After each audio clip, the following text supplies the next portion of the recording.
Deer best friend, যদি কখনো আমি কষ্ট দিয়ে থাকি তাহলে আমাকে ক্ষমা করে দিস।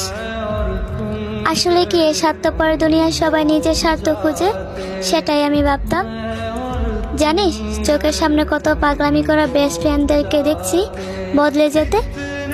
তাই ভাবলাম যদিও আমার সাথে এমন হয়, তাই আমি নিজেকে সবসময় একা রাখতাম, কারোর সাথে মিশতাম না। তুই যখন মেসেজ দিতি তখন আমি খুব বিরক্ত বোধ করতাম।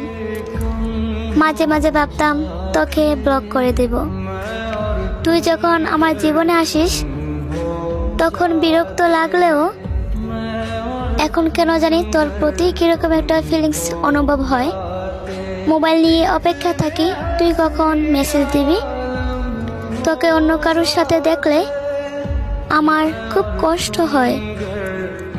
এটাকে বুঝি বেস্ট ফ্রেন্ড বলে, সেটা আমি জানি না।